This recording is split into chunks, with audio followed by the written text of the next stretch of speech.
What is the sin that we're talking about? Let's be clear on this. We're not talking about what everybody understands sin to be. If I steal, I'm a sinner. If I kill, I'm a sinner. If I murder, I'm a sinner. That's not what makes you a sinner. There's only one thing that makes you a sinner. There is only one sin: forgetting what you are. If you know what you are, you alleviate yourself from sin. If you forget what you are, that itself is the sin. That itself is the punishment. If you forget where you are in the universe, where is your place amongst this great Atma within the Param Atma, amongst this bigger life, then you will become a sinner and punished, because you yourself will cause that suffering. Forgetting Naam, forgetting the true wisdom, is the punishment. And yet, something that's very humbling is that you don't get this gyan, you don't get this wisdom of your own accord. Because we've already said, Jetis another na ave. If I don't get grace from you, I'm going to be here. Notice how little control you have. If I don't get your grace, I'm going to be amongst the low of the low. If it's in your grace, I may get this wisdom. Some of us have this wisdom. We all have this wisdom talking to us every day, but we don't have the grace to understand that wisdom. Yeah? Those who are lucky enough to be brought up within this understanding. Your parents, your grandparents have brought you up all along saying, listen to this stuff. But for whatever reason, it never clicked. It never came to you. So even though you're surrounded by this wisdom, you may not have the grace to understand this wisdom. Yeah? And that's hukam. Hukam isn't all fluffy. It's not all wrapped in cotton wool. Hukam is the universe as it is, in all its loving glory and in all its harsh practice. The way the universe works, look at nature. It's wild. It's not sugar-coated, it's not fluffy. If we were to live the way animals live in nature, we would be in torture. We cannot accept the way the universe is, but the universe is just doing that all the time. I'll give you a simple example. We call ourselves lions, right? Sing. Look at the behavior of lions. Lions themselves are not very nice animals. They're ferocious, but they're not nice animals. If a male lion is challenged by another male lion, yeah? A male lion is the only male within its pride. One male, lots of females. That's how a pride of lions works. If that alpha male, let's say, has been challenged by an external male, and the actual male of the pride loses the battle and he has to leave, the first thing that the new male does is he kills all the children. This is nature. The first thing, as small as the tiny little lion cubs are, the little cute fluffy little ones, we've all seen The Lion King. The first thing that lion does is kill every single one of those children. Say, I don't want these offspring, I'm going to create my own offspring. This is the wildness of nature. If that kind of stuff happened in human life, we would lose the plot, because we cannot live within hukam. This wisdom is about living within that hukam. Guru Gobind Singh Ji had that happen to him. He had his children taken away from him.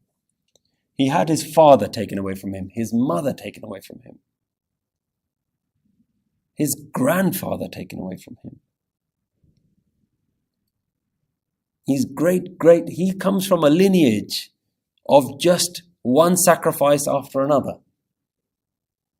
Then he can call himself a lion, because he's living in the harsh reality of what lions go through, what nature really gives to you. And he sits happy within all of that. Completely content. This is the way life is. This is the wisdom that we're talking about. It's not fluffy. Yeah? It's not all cute and soft. Reality, if we are in line with reality, we are saved.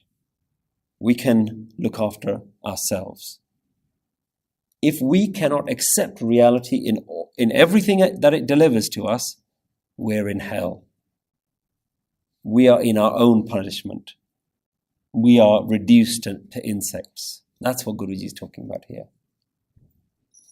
And how do we get that wisdom? Jetis nadar. If you give this grace, then I'm nothing. I don't get any possible chance of creating this wisdom within myself. Yeah? Kita andar kitkar dosi dostare. You'll never read that line the same again. Yeah? Big, heavy concepts. But to me, when you deliver something harsh, then Guru Nanak also comes and caresses, puts your arms around you. Like the father, like the mother who scolds a child, then says, okay, now that you understand it, come back in, hugs the child, brings them back into their embrace. Nanak nirguna gun kare, gunvanti gun de. So Guru Nanak's talking to the spiritual elite here.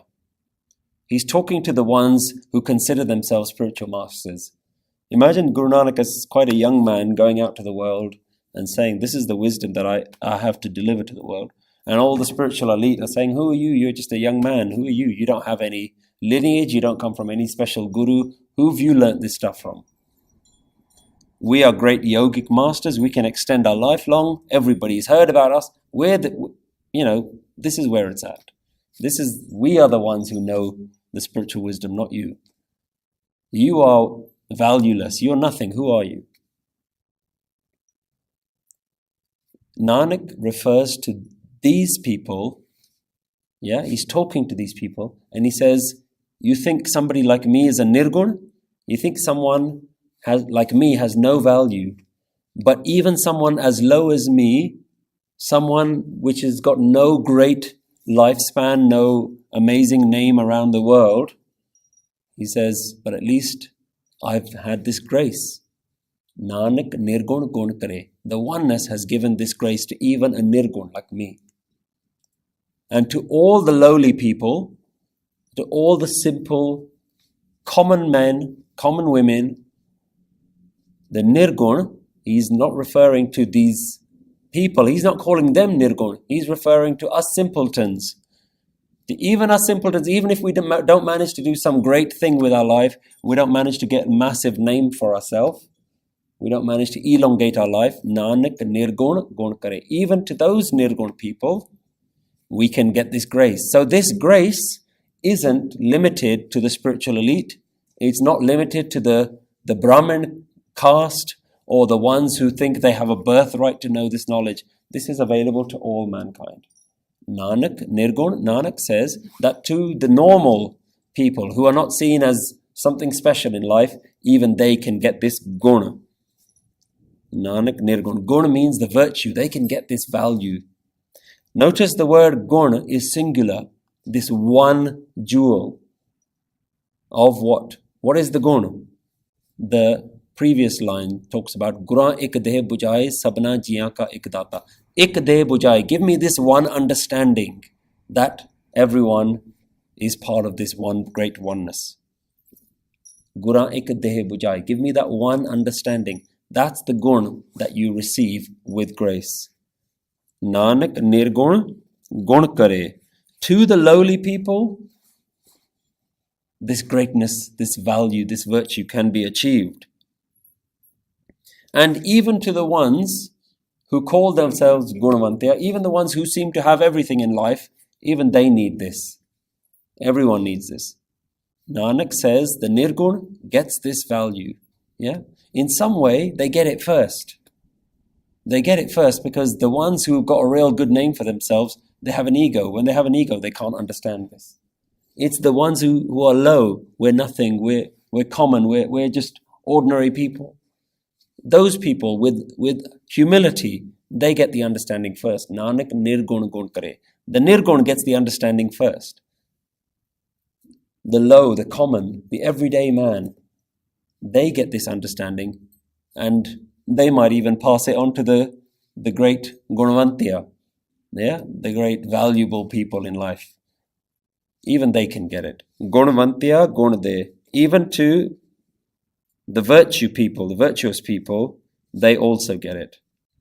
So how do we get this grace? We get it by Guru's kirpa, the Guru's grace. Via the Guru. We get this understanding. So look at the previous verses that we've talked about. Tirath. We've talked about Tirath. So imagine the people who've gone on lots of yatras, lots of holy pilgrimages in life, and says, who are you? You've not been anywhere. I've been to all the spiritual places all around the world. I've done all the yogic things. I've done all the spiritual things. I've done all the holy things. To those people, they might see themselves as high, and they might see everybody else as the low, the nirgun. You haven't gained anything in life. I've done all the great things in life. Guru Nanak says those people will get it. They get the grace. And the spiritual people get it. This wisdom isn't elitist. It isn't restricted to certain people. This is available for everyone. The thing is, we talk about this like it's an old concept. Even now, there are Brahmins who walk around thinking that they're God's gift to the earth. Who think, we've studied all the Hindu scriptures, we've studied all the great knowledge. In every tradition, you get the ones who think that they're higher than everyone else. Within the Sikh tradition, you get people who say, well, we've taken Amrit, we've done this, we've done that. Within the Islamic tradition, they believe that they're the highest ones and everybody else are sinners. In Christianity, they say that we're the only saved ones. Unless you follow Christ, everybody else is damned. Everybody is creating an elitism and a monopoly for themselves. Guru Nanak Dev Ji is addressing this idea. That all of you people who think you've achieved something in life, you achieve nothing. It's grace that you get this understanding, and it doesn't come to the ones with the big egos. It comes to the one with no egos. You have to surrender your ego. Because what is this understanding? This understanding is that there is far more to life than me. That alone requires you to lose your ego in order for you to even understand that concept. But even the ones who've elongated their life, Guru Nanak Dev Ji is not excluding anyone. Nanak nirgun gun kare. All the nirguns, the so-called, invaluable people, the ones who don't have any value in life, the ones with low value, they can get this grace. And the so-called high-value people, the gunvantiya, even they can get this. It's never too late. Even if you've done all the wrong things that Guru Nanak Dev Ji is pointing out in life, it's never too late. Lose your ego, you can get this grace. And the final line says, Teha koe na sujai, je tis gun koe kare. So teha, there's a lot of words here which sound like they're quite common Punjabi words, but you need to just understand what they're talking about here. So teha means tere jeha, like you, or tesa is another word that's used. Teha, like you, O divine. Koina, there is no other. Sujai, no one else is known like you.